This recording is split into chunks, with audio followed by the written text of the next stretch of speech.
Hello दोस्तों, आप सभी का स्वागत है मेरे यूट्यूब चैनल पर। टीम जानकारी यूट्यूब चैनल का नाम है। इस चैनल को आप ज़्यादा से ज़्यादा सब्सक्राइब कर लीजिए। आज मैं नए टॉपिक के साथ आया हूं जिसका नाम है नेट जेआरएफ क्या होता है, इसके बारे में बताऊंगा जो एनटीए द्वारा कराया जाता है यूजीसी एग्ज़ाम। इसमें हम आज इस वीडियो में हम वो चीज़ें जानेंगे जो एलिजिबिलिटी होगी, उसमें क्या होगी, कौन कौन भर सकते हैं, एज लिमिट क्या होती है, एग्ज़ाम फीस क्या होती है, एग्ज़ाम पैटर्न क्या होते हैं, सिलेबस क्या होता है, क्वालिफाइंग मार्क्स क्या होता है, एग्ज़ाम कब होता है और ऑल सब्जेक्ट की कट ऑफ को हम आज जानेंगे इस वीडियो में। चलिए जानते हैं। सबसे पहले नेट और जेआरएफ होता क्या है। बेसिकली नेट को हम नेशनल एलिजिबिलिटी टेस्ट कहते हैं और जेआरएफ को हम जूनियर रिसर्च फेलो कहते हैं। ठीक है, ये किसके द्वारा कराया जाता है? एक एजेंसी होती है एनटीए, नेशनल टेस्टिंग एजेंसी, जो ये एग्ज़ाम कराती है, साल में 2 बार कराती है। वो कब कब होता है वो सारी चीज़ें मैं आगे वीडियो बनाएंगे। अब आगे देखते हैं एलिजिबिलिटी क्या है। तो सबसे पहले एलिजिबिलिटी क्या होगी, हर कैटेगरी की एलिजिबिलिटी और मार्क्स अलग अलग हैं। जनरल ईडब्ल्यूएस के लिए 55 मार्क्स को हम लेके चलते हैं, ठीक है, और एससी एसटी के लिए उससे कम मार्क्स लेके, जैसे कि 45-50 की रेशो लेके चलते हैं। ये नोटिफिकेशन में बताने की कोशिश करते हैं कि किस किस के लिए कितने मार्क्स का ज़रूरी है, लेकिन हम ये मान के चलते हैं पोस्ट ग्रेजुएशन आप मिनिमम 55 मार्क्स के साथ चलते हैं। ठीक है, फिर इसके बाद देखते हैं हम एज लिमिट क्या होती है। एज लिमिट सबके लिए अलग है, ठीक है। एज लिमिट जेआरएफ के लिए 30 ईयर है फॉर जनरल कैटेगरी, ठीक है। जेआरएफ के लिए क्या है, जनरल कैटेगरी 30 ईयर है लास्ट, ठीक है। फिर ओबीसी के लिए 33 है, एससी एसटी के लिए 35 है।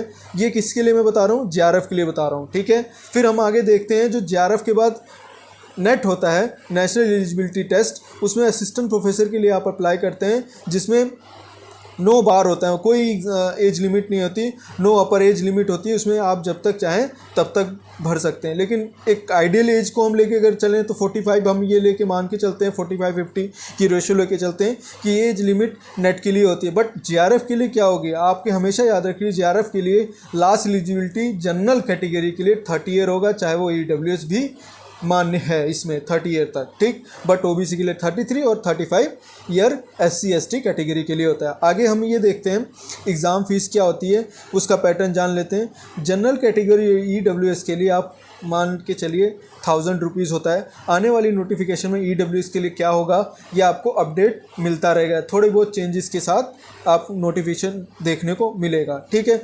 ओबीसी के लिए इसमें 500 रखी गई है, एससी एसटी के लिए 250 रखी गई है फीस, जो हर कैटेगरी के लिए अलग अलग बताया गया है एग्ज़ाम फीस, ठीक है। बोथ जेआरएफ के लिए भी और नेट के लिए दोनों फीस एक ही मानी जाती है। क्लियर। फिर आगे हम ये चीज़ देखेंगे कि एग्ज़ाम पैटर्न क्या होता है। एग्ज़ाम पैटर्न की में अगर हम बात करते हैं तो पेपर 1 और पेपर 2 होता है, ठीक है। 2 पेपर 1 एक नॉर्मली जो सबके लिए होता है, पेपर 2 जिस सब्जेक्ट के लिए आप अप्लाई कर रहे हैं। ऑनलाइन एग्ज़ाम मोड होता है जो आपको कंप्यूटर बेस्ड एग्ज़ाम देना होता है। ये एग्ज़ाम जो होता है वो हिंदी इंग्लिश दोनों लैंग्वेज में होता है, ठीक है। ऑब्जेक्टिव टाइप क्वेश्चन होता है, क्वेश्चन के 4 ऑप्शन होते हैं, उसको हम ऑब्जेक्टिव टाइप क्वेश्चन कहते हैं। उसमें क्वेश्चन पूछा जाएगा, उसमें 4 ऑप्शन रहेंगे, ठीक है। नो माइनस मार्किंग होती है, इसमें कोई माइनस मार्किंग नहीं होती, और 3 घंटे का ये पेपर होता है, ठीक है। क्लियर हो गया। ये 3 घंटे का पेपर होता है, ऑनलाइन मोड होता है, हिंदी इंग्लिश होता है, दोनों लैंग्वेज में पेपर होता है, ऑब्जेक्टिव टाइप होता है, नो माइनस मार्किंग होता है। 2 पेपर होते हैं, पेपर 1 और पेपर 2। आगे ये जानेंगे कि पेपर 1 और पेपर 2 में क्या है, वो मैं आगे बताने की कोशिश करूँगा, ठीक है।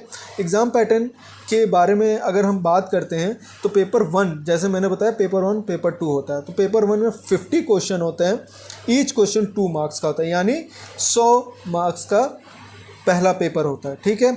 दूसरा पेपर 100 क्वेश्चन होता है, ईच क्वेश्चन 2 मार्क्स के होते हैं, 200 होता है, यानी ये पूरा टोटल आपको 300 नंबर का एग्ज़ाम देखने को मिलेगा। तो पेपर 1 में 50 क्वेश्चन, ईच क्वेश्चन 2 मार्क्स के होते हैं, और दूसरे पेपर में 100 क्वेश्चन यानी 150 क्वेश्चन होता है, और नंबर ऑफ मार्क्स अगर देखा जाए तो 300 का होता है। तो आपको एक रेशो लेके चलना है, पिछले साल का कट ऑफ, लास्ट ईयर के कट ऑफ को देखते हुए उतनी मेहनत आपको करनी है ताकि इस कट ऑफ में आ पाओ। आगे मैं कट ऑफ भी दिखाऊंगा कि कैसे कैसे हर एग्ज़ाम में, हर पेपर में कट ऑफ आती है, ठीक है।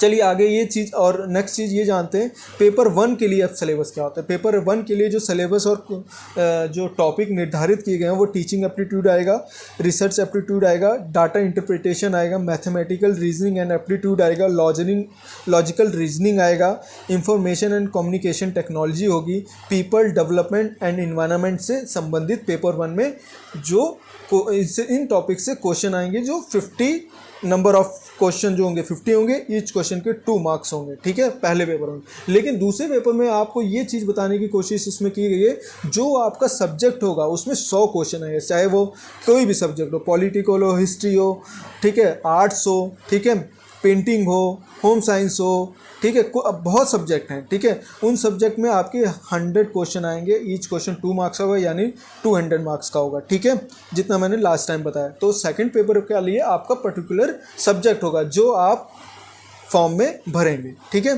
देन आगे हम एक चीज़ और जान लेते हैं, क्वालिफाइंग मार्क्स क्या होगा, ठीक है। क्वालिफाइंग मार्क्स आपको क्या होगा फॉर जनरल कैटेगरी के लिए।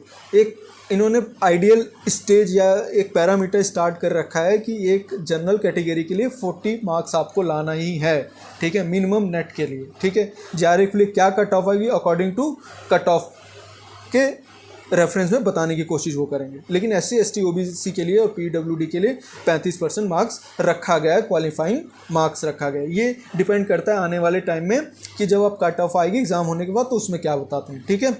फिर उसकी में आगे देखते हैं एग्ज़ाम कब होगा। एग्ज़ाम देखिए 1 साल में 2 बार होता है, लेकिन इस 2 साल के अंदर हरदम चेंजेस हो रहा है। जैसे इस बार क्या हुआ है कि पहला जो पेपर था उसके फॉर्म भर गए बट एग्ज़ाम नहीं हुआ, दूसरे के भी इन्होंने क्या किया, एग्ज़ाम निकाल दिया, ठीक है, फॉर्म निकाल दिया, दोनों को कंबाइन करके एक साथ ही एग्ज़ाम करा रहे हैं। तो ये 1 साल में 2 बार आता है, जिसको इस बार जो है कंबाइन कर दिया है। और अमूमन ये देखा जाता है कि दोनों चीज़ें अलग अलग होती हैं। जैसे मान लीजिए दिसंबर जनवरी में फॉर्म आता है, ठीक है, और उसी के आसपास ये क्या कहते हैं उसके 6 महीने बाद 4 महीने बाद एग्ज़ाम हो जाता है। फिर जैसे एग्ज़ाम वो दूसरा ख़त्म होता है, जून जुलाई में फिर से फॉर्म आ जाता है, फिर दिसंबर और जनवरी के आसपास हो जाता है। मतलब कि सर्कल की तरह इस साल में 2 बार एग्ज़ाम होता है। क्लियर है इतना। फिर आगे हम ये चीज़ देखते हैं आज सब्जेक्ट की कट ऑफ क्या होती है। ये कट ऑफ ऐसी लिस्ट है, मैं इसी डिस्क्रिप्शन में, इस वीडियो के डिस्क्रिप्शन में डाल दूंगा कट ऑफ सारे सब्जेक्ट की, ठीक है। आप देख सकते हैं लास्ट ईयर 2020 में क्या कट ऑफ आई थी। आप PDF डाउनलोड करिए, उसमें अपने सब्जेक्ट का कट ऑफ देख लीजिएगा। जनरल, ठीक है, अनरिजर्व, WS EWS, ठीक है, PWD, SC ST, बहुत सी कैटेगरी होंगी आपके सब्जेक्ट की, बहुत ज़्यादा कैटेगरी होंगी। उसमें कितना कट ऑफ गया था नेट का और JRF का, वो सारी चीज़ें आपको PDF में मिल जाएंगी। क्लियर।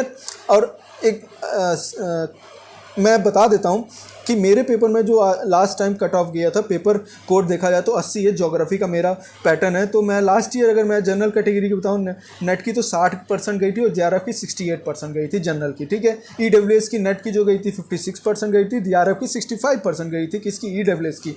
OBC की नेट की 56 गई थी और JRF की 64 गई थी। वैसे SC ST की इससे भी कम गई थी। तो हर कैटेगरी वाइज कट ऑफ निर्धारित की गई है। कैसा पेपर हुआ, कैसे लोगों ने पेपर दिया है, उसके हिसाब से रेशो निकलता है। और इस कट ऑफ में ये भी बताया जाता है कि इस कट ऑफ में कौन कितने बच्चे क्वालिफाई हुए हैं, ये भी नंबर ऑफ़ स्टूडेंट भी निकल के इस कट ऑफ लिस्ट में आता है। तो मैं कट ऑफ लिस्ट जो है इस पूरे वीडियो में के डिस्क्रिप्शन में डाल दूंगा।